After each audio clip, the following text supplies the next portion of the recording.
আমাদের সাথে আছেন এইট ফর মেনের সাধারণ সম্পাদক সাইফুল ইসলাম নাদিম। যে রিটটা করা হলো, হ্যাঁ, তো এই রিট বিষয়ে আপনি কিছু বলেন যে কেন আমরা রিটটা করলাম। আপনি জানেন যে আমরা দীর্ঘদিন ধরেই যে এই বিয়ের প্রলোভনে ধর্ষণের নামে যে মামলাগুলো হচ্ছে সেগুলোকে স্টাডি করতেছিলাম। তো আমরা দেখতে পাই যে ধর্ষণ আইনে সবচেয়ে বেশি মিসইউজ যেই ধারাগুলোকে হয়, যেই মামলাগুলোতে আমরা সবচেয়ে বেশি মিসইউজ দেখি সেটা হচ্ছে বিয়ের প্রলোভনে ধর্ষণ।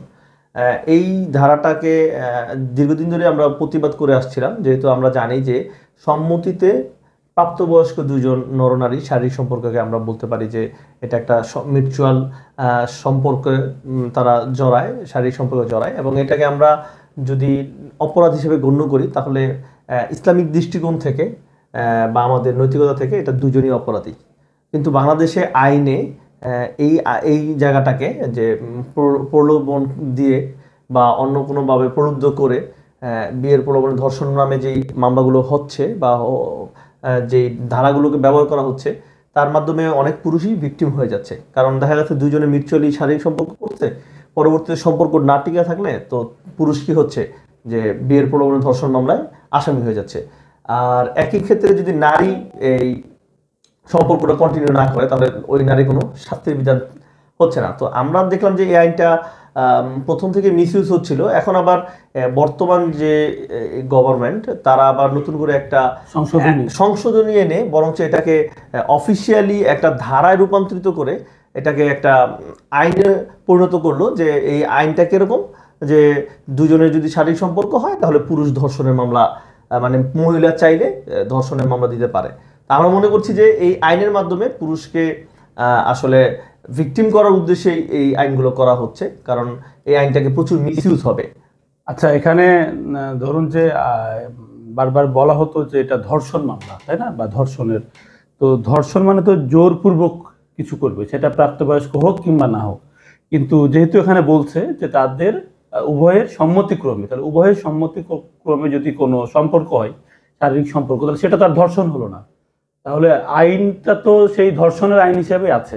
তো সেখান থেকে বর্তমান যে সংশোধনী, যেটাকে ধর্ষণের ট্যাগটা বাদ দিল, কিন্তু এটা আসলে প্রতারণা হিসেবে দেখছে যে এটা প্রতারণা করছে। কিন্তু প্রতারণা ছেলেও করতে পারে, মেয়েও করতে পারে, কিন্তু কিভাবে আইন এটা ভেবে নিচ্ছে যে শুধুমাত্র ছেলেরাই প্রতারণা করবে? বাংলাদেশের নারী নির্যাতনের যে আইনগুলো করা হয়েছে এগুলো প্রত্যেকটাই আপনি দেখবেন যে মানে লিঙ্গভিত্তিকভাবে এটা একটা বৈষম্যমূলকভাবে করা হয়েছে। মানে একটা বিশেষ লিঙ্গকে সুবিধা দেওয়ার জন্য আরেকটা লিঙ্গকে মানে বৈষম্য করা হয়েছে, যেটা মানে আমি যদি আপনার ন্যায় বিচারের চিন্তা করি যে না আলামিন ভাইয়ের ন্যায় বিচার প্রয়োজন, এর মানে আমার প্রতি অন্যায় করতে হবে এরকম বিষয় কিন্তু না। মানে একজনের প্রতি অন্যায় করে আরেকজনের ন্যায় হবে এরকম তো হওয়ার কথা না। উভয়ের প্রতি ন্যায়ের সংজ্ঞা হচ্ছে উভয়ের জন্য সমান। তো নারীর জন্য কোনো ন্যায় বিচার প্রতিষ্ঠা করতে হলে সেই আইনে পুরুষের প্রতিকার চাওয়ার ব্যবস্থা থাকবে না, এটাই তো অন্যায়। কিন্তু এখানে ধরেন একজন প্রাপ্তবয়স্ক নারী, সে তার সম্মতি দিল, কিন্তু এই সম্মতিকে এই আইন অস্বীকার করলো, তার সম্মতি এটা তো একটা নারীর প্রতি অবমাননা করবে। হ্যাঁ, আমরা জানি যে 18 বছর বয়স হলে কোনো মেয়ে যদি সম্মতি দেয় সে কাউকে বিয়েও করতে পারে বা সে সম্পত্তির অধিকারী হতে পারে। তার মানে 18 বছর বা অ্যাডাল্ট কোনো মেয়ে যদি সম্মতিতে জেনে বুঝে শারীরিক সম্পর্ক করে তাহলে পরবর্তীতে সে কেন বলতেছে যে না আমাকে রেপ করছে? তাহলে সেক্ষেত্রে আমার কথা হচ্ছে যদি তোমাকে বিয়ের প্রতিশ্রুতি দেয়, কিছুদিন আগে আমরা যখন সংবাদ সম্মেলন করলাম একজন সাবেক বিচারক আমাদের ওইখানে উপস্থিত ছিলেন, তিনি কিন্তু একটা কথা বলছে যে যদি তোমার মনে হয় যে না তার সাথে তোমার শারীরিক সম্পর্ক দরকার, বিয়ের প্রতিশ্রুতিতে তুমি কত হো, তাহলে তুমি 300 টাকার স্ট্যাম্প কিনে আগে চুক্তিবদ্ধ হো, দেন তোমরা শারীরিক সম্পর্কে জড়াও। তো আমার কথা হচ্ছে একজন প্রাপ্তবয়স্ক নারী তার যদি শারীরিক সম্পর্কের মতো, যেটা আমাদের সমাজে সবচাইতে ডিফিকাল্ট ডিসিশন যে একজনের সাথে শারীরিক সম্পর্কে জড়া যাওয়াটা, সেই এত গুরুত্বপূর্ণ একটা ডিসিশন নিয়ে ফেলতে হতো, অথচ একটা স্ট্যাম্প করা দরকার, একটা বিয়ে দরকার, এতটুকু সে বোঝে না। আমাদের সমাজে যেই ট্রেন্ডটা এখন চলছে যে যত দোষ নন্দদোষ, সমস্ত কিছুর জন্য পুরুষকে দায়ী করতে হবে এবং নারী সকল বিষয় থেকে দায় মুক্তি দেওয়া হচ্ছে নারীদেরকে। আচ্ছা, ধরেন যে এই ব্যভিচারের যে আইন, তো এটা হচ্ছে 1860 সালে করা হয়েছে। তো সেই সময়কার সামাজিক প্রেক্ষাপট আর বর্তমানে সামাজিক প্রেক্ষাপটটা একটা, তাহলে আমরা কেন সেই আইন অনুসারে এখন এই বিচারটা চলবে? এটা তো পরিবর্তন হওয়া দরকার। দেখুন, যে কোনো সময়ের সামাজিক প্রেক্ষাপট ইম্পর্টেন্ট না, একটা আইনের ক্ষেত্রে হওয়া দরকার হচ্ছে ধরুন সকলের জন্য ন্যায় বিচার প্রতিষ্ঠা হয় এরকম, তার মানে 1860 সালে নারীরা পরক্রিয়া জড়াতে চায় নাই বিষয়টা এরকম ছিল না। ওই সময়ও নারীরা একটা একটা ব্যভিচার কিভাবে হয়, দুইজনের সম্মতিতে হয়, সেখানে অবশ্যই নারী ইনভলভ থাকবেই, আদারওয়াইজ তো ব্যভিচার হচ্ছে না। তার মানে ওই সময়ও যেই নারী বুঝতেছে যে স্বামীকে প্রতারিত করে আরেকজনের সাথে শারীরিক সম্পর্ক করা যায়, ওই নারী ওই সময় অপরাধ করছে, কিন্তু এই আইনটাকে নারীদেরকে ফেভার দিয়ে বানানো হয়েছে যাতে নারী শাস্তির আওতায় না আসে। এটা ব্রিটিশরা আমাদের যে প্রচলিত সমাজ ব্যবস্থা তার বিপরীতে তারা সবসময় কাজ করছে। যেমন ব্রিটিশরা যেভাবে বিবাহ ছাড়াও বাচ্চা, ওদের দেশে সমস্যা নাই, কিন্তু আমরা আমাদের এই সাবকন্টিনেন্ট বা ধর্মীয় দিক থেকে আমরা কি বিবাহ ছাড়া বাচ্চাটাকে সামাজিক ট্যাবু মনে করি, ফলে আমাদের সমাজে যা ছিল তার বিপরীতে তারা কাজ করছে। সো আপনি যদি বলেন যে অ্যাডাল্টারি করছে, সেই সময় প্রেক্ষাপট এরকম ছিল কিনা, সেই সময়ের প্রেক্ষাপটেও নারী বিবাহের বাইরে শারীরিক সম্পর্ক করতে পারে না।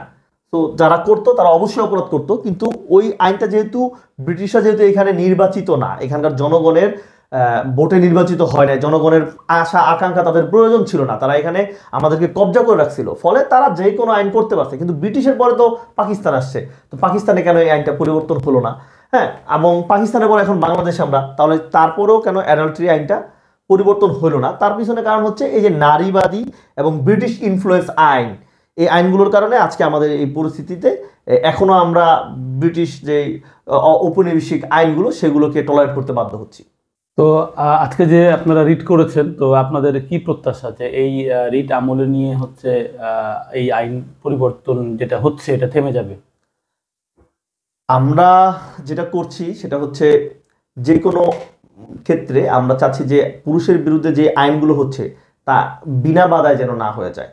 এখন পর্যন্ত বাংলাদেশে যতগুলো আইন হয়েছে, পুরুষ বিদ্বেষী আইন হয়েছে, সেগুলোতে আমার জানা মতে এখন পর্যন্ত কেউ বাধা দিয়েছে আমাদেরকে মনে হয় না, এরকম কোনো সংগঠন ছিল না। তো এখন আমরা দেখছি যে এগুলোতে পুরুষ ভিকটিম হচ্ছে, ফলে আমরা যেটা চেষ্টা করতেছি আমাদের জায়গা থেকে প্রতিরোধ করার চেষ্টা করতেছি, আমাদের তরফ থেকে আমাদের পুরুষদের বক্তব্যগুলো প্রকাশ করার চেষ্টা করতেছি, আমাদের তরফ থেকে আমরা যতটুকু সম্ভব যে ওয়েতে, যেমন আমরা যখনই এই আইনটা হয়েছে তখনই আমরা সোশ্যাল মিডিয়ায় প্রতিবাদ করছি, আমাদের প্ল্যাটফর্মগুলোতে আমরা প্রতিবাদ করছি, আমরা প্রতিবাদ জানাইছি, কারণ এটা পুরুষের সাথে ন্যায় বিচার হচ্ছে না, এখানে একটা পুরুষের জন্য ট্র্যাপ তৈরি হচ্ছে।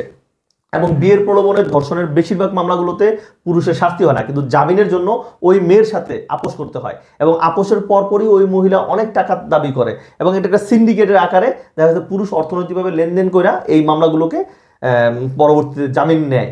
তো এখানে যেটা হচ্ছে যে এই মামলাগুলো আসলে একটা শোষণের হাতিয়ার হয়ে যাচ্ছে, এবং এটাকে রেপ কনসিডার করে, যে বিয়ের প্রলোভনে দর্শন কনসিডার করে কি হচ্ছে, দর্শনের যে পরিসংখ্যান সেখানে অনেকগুলো অপ্রয়োজনীয় মামলাকে অ্যাড করে দিয়েছে, এবং এই মামলার জটের কারণে প্রকৃত ধর্ষিত নারীরা বিচারের জন্য কিন্তু একটা সিরিয়ালের মধ্যে থাকছে। আপনি মনে করেন যে এই মামলাগুলোর যে জট তৈরি হয়েছে তার মধ্যে কি অরিজিনাল মামলাগুলো কি হারিয়ে যাচ্ছে, তো ফলে অরিজিনাল নারীর যারা ধর্ষণের শিকার হচ্ছে তারা কিন্তু ন্যায় বিচার পাচ্ছে না।